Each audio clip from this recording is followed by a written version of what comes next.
देखो क्या है, 11th का जो इंग्लिश बुक है रेनबो पार्ट 1, रेनबो पार्ट 1 उसके प्रोज सेक्शन में जो फर्स्ट लेसन है, चैप्टर नंबर 1 है, वो है animals in prison. Animals in prison यानी जेल में जानवर। इसके समरी को पढ़ेंगे, तो शॉर्ट में इस जो है ऑटोबायोग्राफी है, इस ऑटोबायोग्राफी को शॉर्ट में हम समझेंगे, संक्षिप्त में पूरे जो ये कहानी समझो। ऐसे ये ऑटोबायोग्राफी आत्मकथा है, तो इसको संक्षिप्त में समझने का प्रयास करते हैं। ध्यान दीजिए, animals in prison has been written by, animals in prison has been written by Pandit Jawaharlal Nehru. Animals in prison Pandit Jawaharlal Nehru के द्वारा लिखा गया। किनके द्वारा लिखा गया है? पंडित जवाहरलाल नेहरू के द्वारा लिखा गया है। It has been taken from his an autobiography which shows his love for nature। यह उनकी an autobiography से लिया गया है, जो उनके प्राकृतिक प्रेम को दर्शाता है, यानी प्रकृति के प्रति प्रेम लगाव को दिखाता है। यह जो एनिमल्स इन प्रिजन क्या दिखाता है? तो पंडित जवाहरलाल नेहरू की जो प्रकृति के प्रति प्रेम है, लगाव है, उसको यह बताता है। It is an awesome example of live and let live.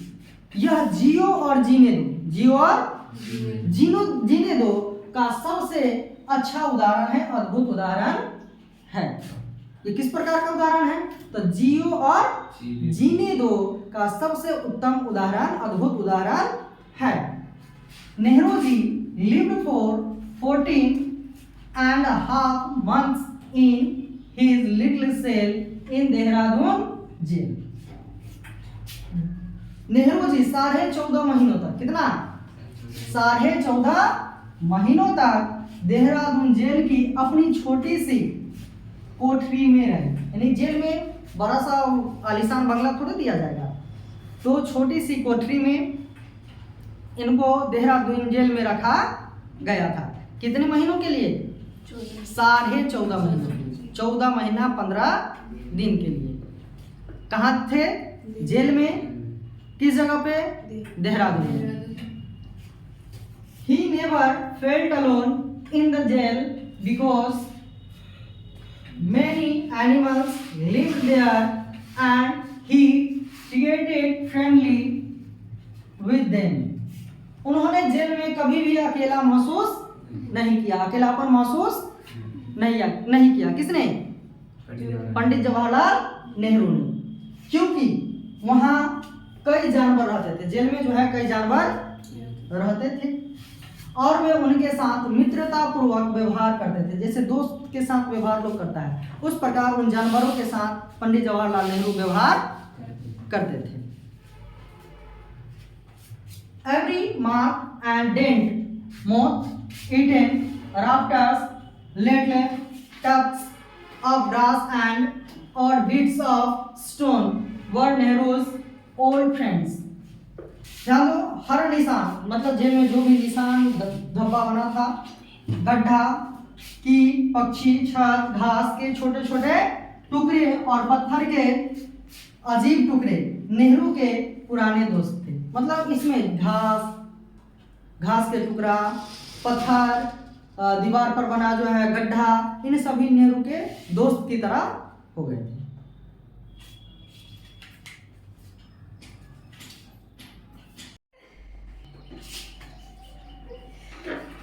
देखो नेहरू जी कितने दिन समय जो जेल में रहे? 14.5 महीना। उनके दोस्त जो गड्ढा, कीट, पतंग ना, ये सब हो गए थे। Wasps and hornets were other occupants of the little cell। ततैया और भेम छोटी कोठरी में रहने वाले अन्य जीव थे। ततैया समझते हो? ततैया समझते हो? नहीं, बिरहनी समझते हो? उसी को ततैया कहा जाता है। पीला वाला जो होता है ना, उसको ततैया कहा जाता है। ततैया और भेम उसको मत बताओ। ततैया और भेम छोटी कोठरी में रहने वाले अन्य जीव थे। Nehru like their company, Nehru को उनका संगत पसंद आया, मतलब वो साथ में रहते थे। जेल में वो भी था, ये भी थे, मतलब कोठरी में कोई तो था नहीं, तो उनका साथ जो है उनको अच्छा लगा।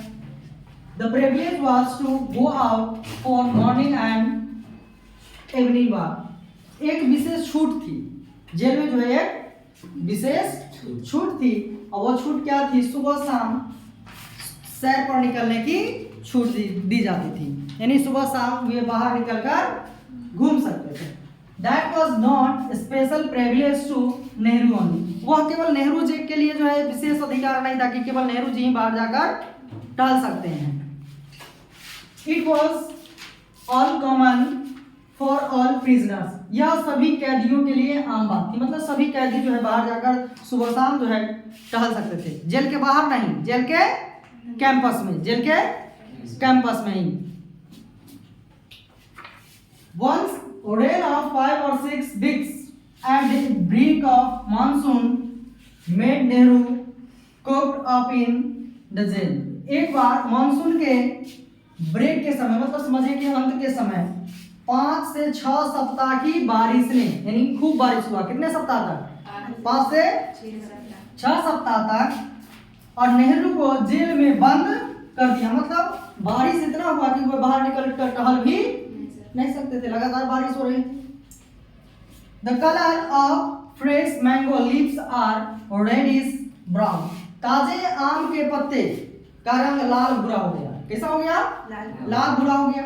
They change the color soon and becomes green। फिर वे जल्द ही रंग बदल गए और हरे हो गए। जब बारिश खत्म हो गई तो क्या हो गया? फिर से वो हरे हो गए। Nehru ji remembers 24th December 1932 because there was a thunderstorm and rain all day, but everything was okay when he looks mountain covered with snow। कहते हैं कि नेहरू जी को 24 दिसंबर 1932 का दिन याद आता है, तारीख याद आता है, क्योंकि पूरा दिन आंधी तूफान और बारिश होते रही, आंधी तूफान और बारिश थी। जब वो बाहर देखते हैं तो सब कुछ अच्छा नजर आया। वो देखते हैं कि पूरा पहाड़ बर्फ से ढकी है, बर्फ से ढकी है, और वो बाहर देखते हैं तो उनको सब कुछ सही नजर आता है। कब की बात है ये? 24 दिसंबर 1932 की बात है।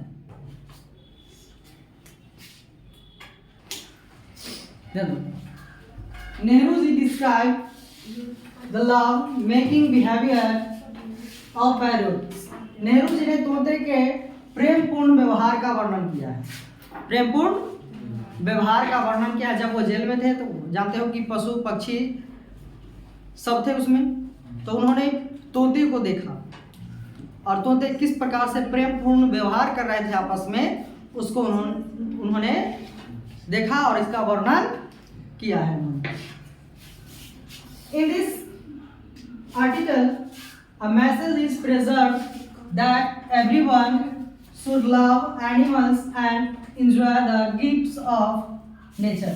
इस लेख में यह संदेश दिया गया, इस चैप्टर में जो है यह संदेश दिया गया है, बताया गया है कि हर किसी को, यानी प्रत्येक व्यक्ति को जानवर से प्यार करना चाहिए, यानी जानवरों से प्रेम करना चाहिए और प्रकृति के उपहारों का आनंद लेना चाहिए। इसमें ये पूरे डिस्क्राइब किया गया है, वर्णन किया गया है।